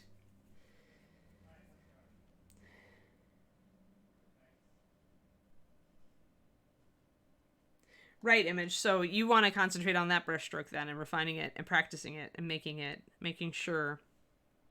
Yeah, I lost a little bit of her smile. I'm going to go back in and get that in. I'm going to actually turn the model upside down to do it so that I can use my comfy stroke. Comfy hand brush thingy.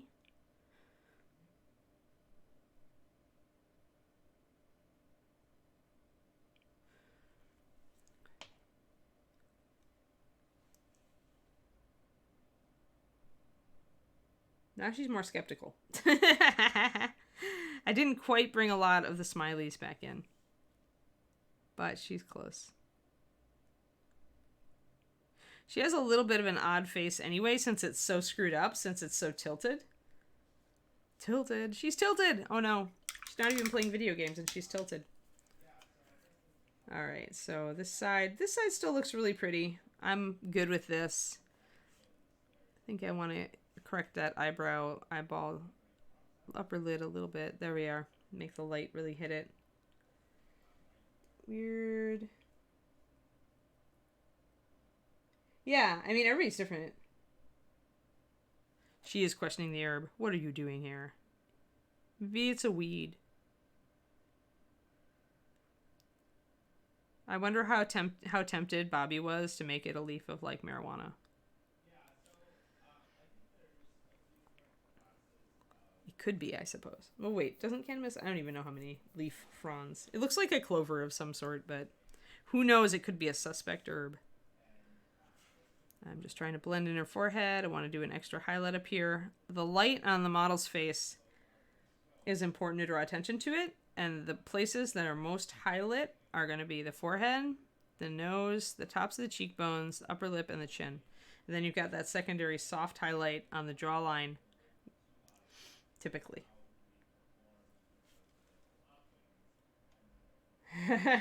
You should cut it. Actually, the answer I think is to do a Greg and to make it in like vellum, like get a tiny fern frond or something, and transform it that way, like make a little paper leaf. That would be pretty funny. All right, I need to water down my white a little bit more. Yeah, we're almost to end point. I started 10 minutes late though, so I'll go for another 10. And just kind of correcting her face and her skin in general. I think I want a little bit more of a highlight on her chest. And I want to correct. There we go. Yeah, I think that side of her face actually looks really good. Like, I look at it on the camera and I forget that it's blown up so high on the camera. But if it looks good when it's blown up this high, I still feel like I need that upper lip to go a little bit softer. Well, maybe they're really dry herbs, Val. Like, when I chop, like, parsley, it doesn't make a green stain on the thing. Although there is a little bit of reflected green light, you notice. Haha, there you go. But yeah, if the herb was really dry, then it wouldn't leave a lot of plant juice. What is plant juice called? It's not blood. Remind me. It's been too long since my biology class in high school where we talked about plant parts.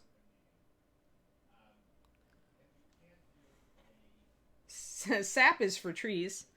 I don't know. Is it sap for like, you know, like non-woody plants? I don't know.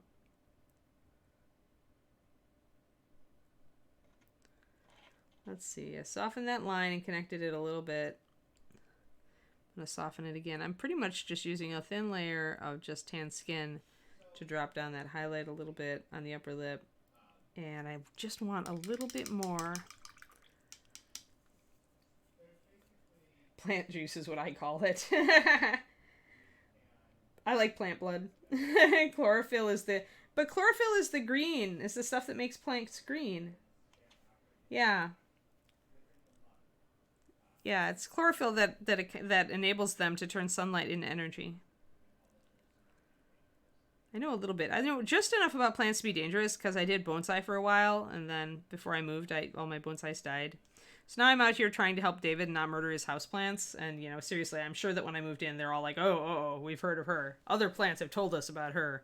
Ms. Black Thumb. Although I've managed to keep... It is sap for all plants. Huh, cool. Interesting. But I have... Actually, David got me an orchid for my birthday. It's a beautiful, like, bright purple orchid. I should put a picture of it on the Discord because in off topic. Well, that's a little bit too much. But instead of putting a bunch of water on, I'm going to actually just put a little bit of tan skin over it. Take it down. Just a tad. I'm trying to make that nose come out a bit, but I probably went a little bit far. And this is the danger in, like, infinite touch-ups. Like, you slowly push the model toward where you envision it being. But you may make a couple of minor blorfs on the way. So since I did too much on that nostril, now I need to correct it.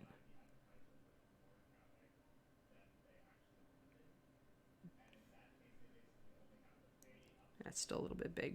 A little bit of a glaze is needed.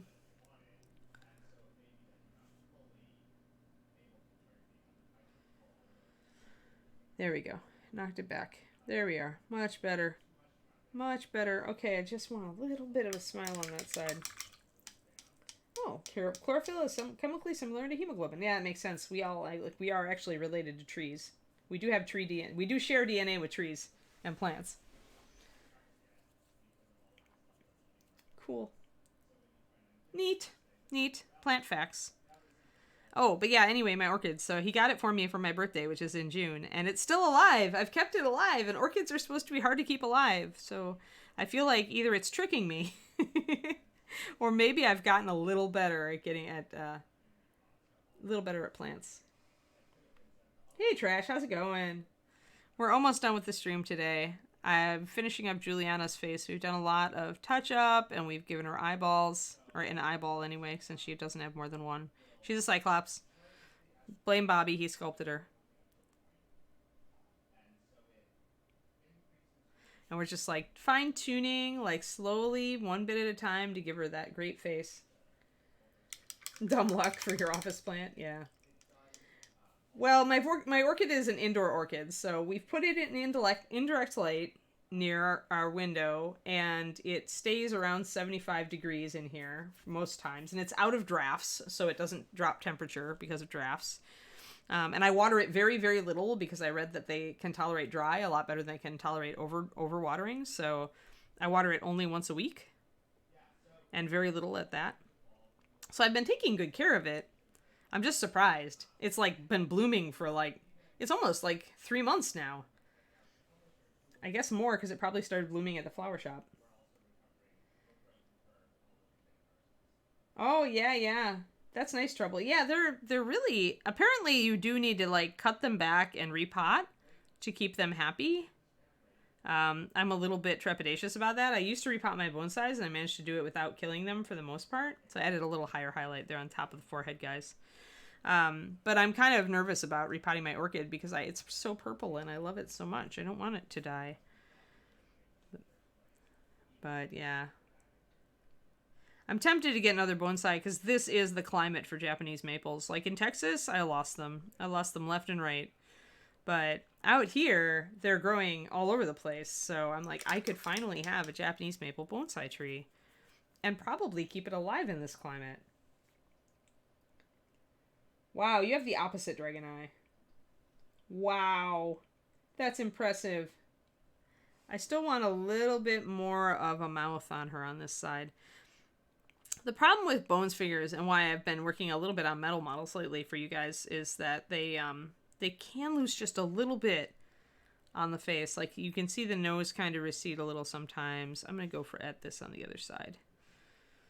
On camera, there we go. Upper lip, corner of mouth. Tiny little bit. A little bit more. Getting there. A little bit more. Tiny bit more. I think my water, Oh, wow. Yeah, nice, Twisted Oma. Yay for her. I don't blame her. They're beautiful plants. They're just so gorgeous. And it's, you want to keep them around. I mean, David, after, it's the first time he had bought me a live plant, and he had gotten me cut flowers before, and they were really beautiful bouquets. But he's the first guy in my life to get me flowers, by the way. Like, but so it was the first time he'd bought a live plant, and after watching this thing be beautiful for 3 months, he's like, I'm never buying cut flowers ever again. I'm just gonna get you another orchid if you kill this one. Yes, David is awesome. Pretty much bottom line there. He's on a call right now for his work, so, or he would be with us still.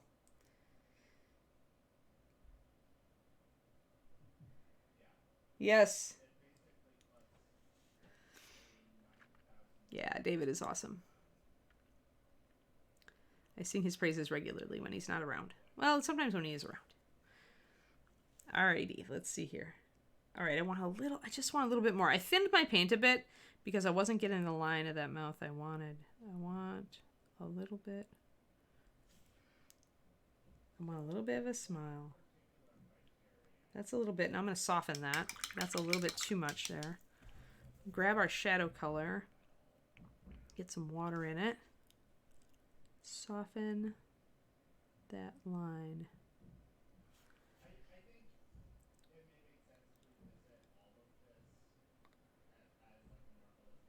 I think it's maybe just a little bit much, and I need to trim up the bottom edge. I'm losing out on bottom edge here.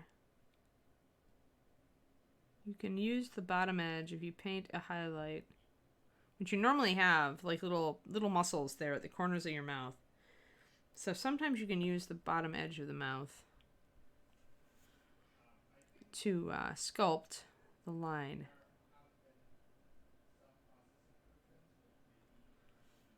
Let's see, that might be a little much. That's a little much. Gotta knock it back. Just these little titchy things. But sculpting this stuff with paint is just like these little touches. These little backs and forths make all the difference. Oh, and her shoulder is really impinging on my brush now. I need to get that little bit. Yeah, exactly, Val. That's why I'm going to knock it back here. But you have to go for it. You have to go for it. Like I have in my mind the vision of what I want here. And so I will, if I keep at it, I will get that Mona Lisa. Get that Mona Lisa bit. Let's see. Got a little bit too much shine on there now. Went a little bit too far with that. Grab a little bit of that. This is why it's nice to keep all my paint open on my palette.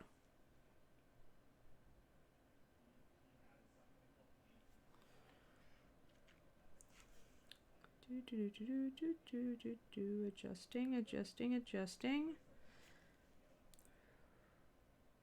There we are.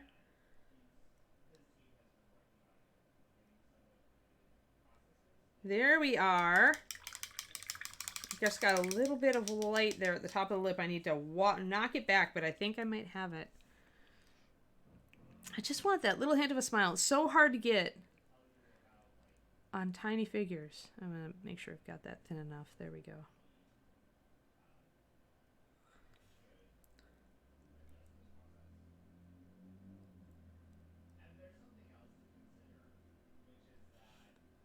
Got a little bit too much highlight. Got to blend it in.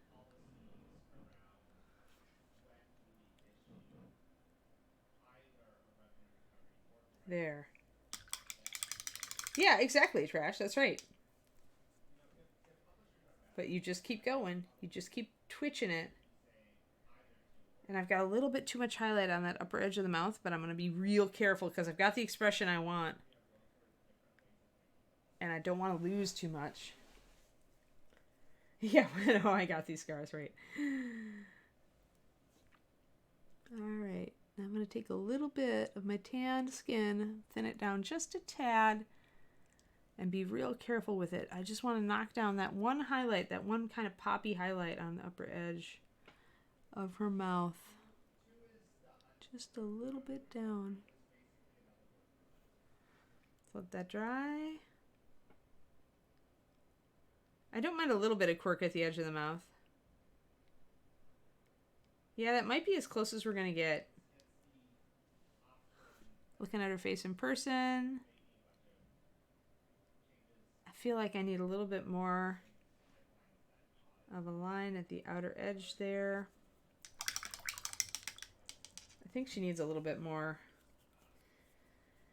But yeah, so it's just these tiny touch-ups, and it's like, it's nice actually to have the camera here. Like, even if you guys like don't normally paint on camera, I've got to say it's really nice to have the camera here because it blows it up even bigger on the screen, so I can really trouble check myself. I can really like troubleshoot and correct things and have an idea where I need to correct them on the model. I do feel like I need to correct the upper edge of that eye. It's going to be fraught with peril, but it's just a little muddy when I look at it.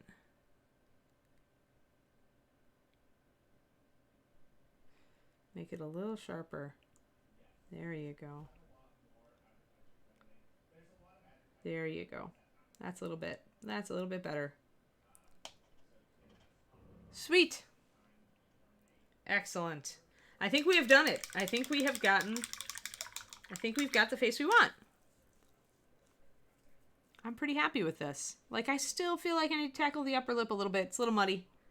But part of it is that her mouth is pursed so tiny. Like, it's really difficult to do. So I need to hit her lower lip with a highlight. I need to check the face. I need to, like, fix the mouth. I want to highlight a little bit down here. There we go. No, not yet, Daffodil Weir. I'm going to do, since I chose yellow here, what I think I'm going to do is magenta and yellow. There's tiny little flowers near here in the park that have a circle of, like, yellow with magenta in the middle, or a circle of magenta with yellow in the middle. So even though these are probably daisies, I decided I wanted to give them a little color. And I used a little bit of a very magenta-y purple here, so I think I can go with, like, a mix of runic purple and magenta and go that way and get a little bit of a color pop there. And then I might repeat that color right here on her hair tie because I hadn't chosen the color for the hair tie. But if I repeat that color 3 times on the figure and it's very small, I can get away with it. So that's what I'm planning to do. So I guess we didn't quite finish her. We spent a lot of time messing around doing eyes and correcting her face. So I still need to do a little bit more. This is the mini that never ends, but she's had a lot of different techniques on her. We've done a lot of different things with her. Just a little bit more highlight there on the chest. Little light. You want light on the figure, right? You want to see the light falling on the figure. This also would be a highlight back here. Like that. What is the darkest gray in MSP Bones? Carbon gray. Carbon gray is our darkest gray, but if you want even darker trash, use gray liner. I use gray liner for silver NMM all the time.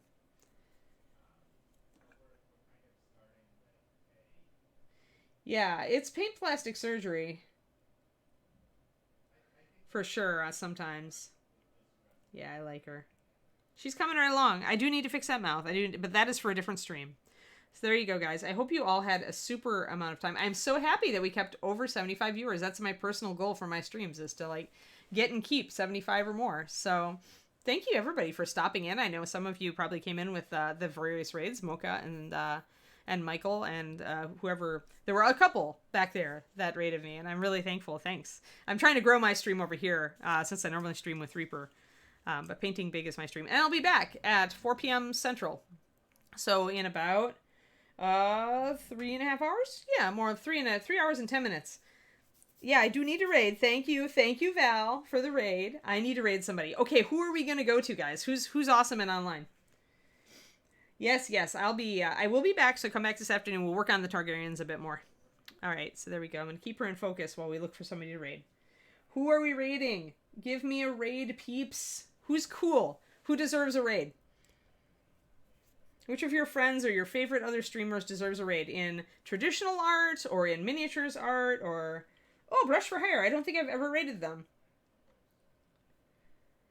Yeah, let's do Brush for Hire then. I did Luca the other day, so I don't want to do like too much of any one person. Oh, Sky Daddy is on. Oh, I haven't rated Sky. I'll do her. If do you guys want to watch Sky? If we can do that or Brush for Hire. But I love watching Sky do her body painting because she's got such awesome color and highlight and shading chops. What's she doing today, Shadow Raven? Which character? I know she said she was going to do a bunch of Overwatch stuff. Sky Daddy is awesome. She's a body painter, but she really does it really tastefully. Like she's not just boobs on the tube, so to speak. She's really cool and bubbly and happy. Like she always cheers me up. Just watching her always cheers me up. But yeah, let's do it. Let's read Sky. We'll see what she's doing. Sky is way cool. Yeah, and if you watch really carefully, guys, when she's doing her paints, if you look at the highlights and shadows that she's doing, like on her collarbones and on her face, this is exactly the same way we do them in miniature painting, except it's big and you can see. So let's do it. Raid Sky. So yeah, give her a hi. Tell her hi. Anne from Reaper says hi, and I'll be over there too to just say hello. So we'll queue up that raid. And like I said, she's so peppy. She's awesome to listen to. And she'll go for hours. Like, she would go for hours painting, doing, like, an entire body workup. Her stuff is amazing. All right, we got 70 people. Let's go over and say hi. Thanks, guys. We'll see you this afternoon, hopefully. Bye-bye.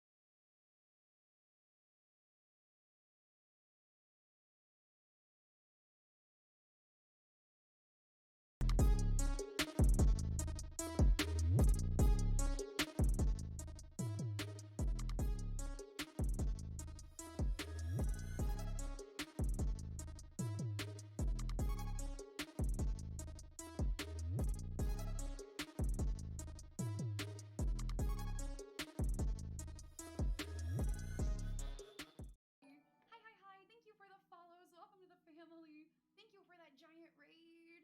Anne! Anne! Hello! Oh my gosh, how was your stream, Anne? It is super heckin' good to see you guys. Thank you for the follows. Anne, wait, Anne. I have been using the Reaper Minis brushes on this body paint today. They're phenomenal. They're wonderful. You painted a face. Which face did you paint today? Thank you again for the follows, you guys, and welcome. I love the Reaper Miniatures family so much. And I really, really appreciate you sending your crew over here. It means a lot to me. I know a lot of these lovely human beings that are popping in, and I'm super excited that you guys wanted to come hang out with me today. Thank you. Today we are painting. You mean like, yes, exactly. We're working on a tiny herbalist. She has a scrunched up face. Oh, I love that. I love that, Anne. Hang on, let me pull up my reference photo for you guys so you can see who I'm currently painting. I adjusted the costume a little bit so that way I had more to paint on stream for you guys. Numbat! Thank you for gifting a sub to Anne. Thank you. I really, really appreciate that. Oh, thank you so much. And hello, Lord. Thank you for the follows. Welcome to the family. Thank you so much, Numbat. You are the sweetest peach. All right, Mel, I will see you later. Have fun at your barbecue. Have a great time. And thank you also for hanging out with us. Um, and thank you for the follows. I appreciate that. What character am I painting after this one? The next one I'm painting is a Final Fantasy character from one of my friends. Another requested body paint, and I'm very, very excited. You don't believe you hadn't followed before? It's okay. I feel like a lot of people are like, are having to refollow. It's been weird because like notifications are on and everything, so I'm not entirely sure what's been going on with that.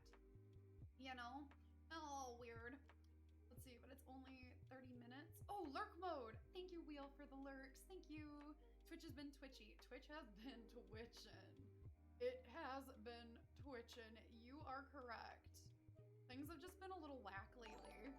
Thank you for the follows, Lamnus. Thank you. You lost your follow and sub alerts this morning. A lot of people have. It's been strange. Hi, Crowley Hamster. Hello. There's a special random follows happen all the time. Jazza, it is a thing. I wonder why it does that. I am very curious why it does that. Got swatted the other day because of... Wow. People suck, man. How did your stream go, Anne? I hope it was amazing. I hope everything went well. I'm gonna have to go back and watch the VOD for that. I've been like creeping on VODs of all of the miniature painters that I follow just to kind of get an idea of like how to go about things, because I'm still so new to it and I'm still trying to pick up techniques and kind of learn, because it's little. Like this paintbrush is so tiny, like it's so itty bitty. I love it for tiny details like here. So it's gonna be great when I start to learn how to actually paint the minis, but ooh, I gotta learn a little bit more before I feel brave enough to actually paint on one of my miniatures, because I don't want to like ruin it, you know? Yes, totally creep on VODs. I will be creeping on your VODs, I promise. Just like I've been creeping in the minis. Let's see, is that strap and buckle paint? You thought it was a costume? Yeah, this is all body paint. This is all body paint. I am a body painter, so we're working on painting a little costume today. It's like cosplay almost. Learning curve, don't worry, you'll get there. Thank you, I appreciate that. I couldn't ruin it, just get painting. Thank you, I appreciate the positivity for that. It means a lot. You're so good when the when the body's the size of a thumb. I'm excited to try it. I think it'll be cool. Free Reapercon classes start tomorrow. Oh, well, I might be taking those classes because mama gotta learn. I need to learn. Look at Hobo-chan with those raccoons.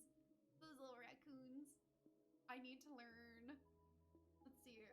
That means that your title says you're doing... Let's see. What you mean your title says that I'm doing a cooking stream? What do you mean? No, I am not. I am not. Hang on. It doesn't say that. No, we're doing art. Yeah, dingus. You literally watched you paint it on, and then at one point your brain goes, oh, she's wearing it. I love it. Join us.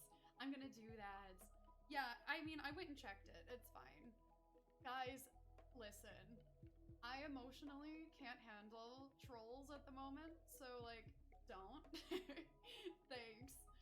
I'm curious, Anne, do you get that? Do you ever get that happening? Just curious. Thanks, Ben. I appreciate that. Thanks, guys. I appreciate you. You are the sweetest peaches. Does that ever happen to you, Anne? These green sword fingers are twitchy ready, or twitchy day. Get 'em, Big J. Get 'em. Get rid of 'em. Too cute. What's too cute? Not yet, but you're not big on your... Oh. You did have, oh no. It's so weird to me. It's always weird to me. I always find it very interesting. Also, did the boss battle bork? I think maybe Ridley might have borked. Oh no, it's still working.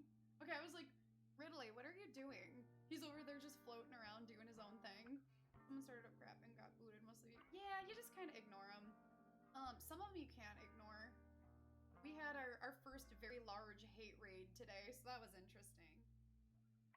I've had a hate raid before, but this one was the first very big one that we had, and it was interesting. Ridley's just killing everyone. Ridley is spicy. Hi, Kirk. Hello, you beautiful soul. How are you? It's good to see you. Yeah, Crowley, a hate raid. People come in with their big group of friends, and they're very mean. They're very mean. How is the week treating you? The week is treating me. It is. How is the week treating you? I did, Hero. I did. No, Chibi Army. Also, Chibi Army, I love that. Oh my gosh. It do be like that. Rhodey, thank you for the follows. Thank you, thank you. Thank you, Kirk. I appreciate that. It's treating you as well. How is your garden, Kirk? Thank you, Crowley, for the follows. Welcome to the family. Welcome, welcome. You know, there are people who don't know me, and there are people who randomly pop in and they just kind of target body painters in general. So they come in and then they just like target get body painters to be mean to, just cause. So it's just something that happens. Chibi, thank you for the follows. Welcome to the family. Danke. If you get a chance to join in any of the classes, take Rhonda Bender's classes on beginning painting miniature. She's the one who wrote the manual. Oh, Twisted. Yes, I can do that. I can absolutely do that. I think Mr. Pike did it. I think Mr. Pike went and got a hold of him. Yeah, that's what we said, Chibi. That's what we said. A lot of peppers and tomatoes and flowers, of course, but frost is quickly coming, so not much longer up here. No! Kirk, don't say that. Don't say that. Grow all of the fabulous things in your beautiful garden before the frost comes. Winter is coming. Winter is coming. Yeah, so what happens in the body painting community is we are all some of the most positive people you will ever meet, but there are people out there who don't like body painting at all and will come in and say some really nasty stuff. So it's one of those things that happens a lot, unfortunately, especially in this community. It happens to everybody, but like the hate raids and like the really cruel crap that people come in and say does tend to happen to a lot of body painters, which is garbage. Unacceptable. It's unacceptable, Ben. It's unacceptable. Yes, Kirky, yes. I will take oh my God, Rhonda's classes. Goodness, why did that took me so long to say, goodness. Yeah, Hero, you're right. You were joking about the title when people come in and say, oh, Jazza, I see. Well, heck, you don't have the X's, you better... Thank you, Chibi. Thank you. You are a sweet peach. Thank you, thank you. I appreciate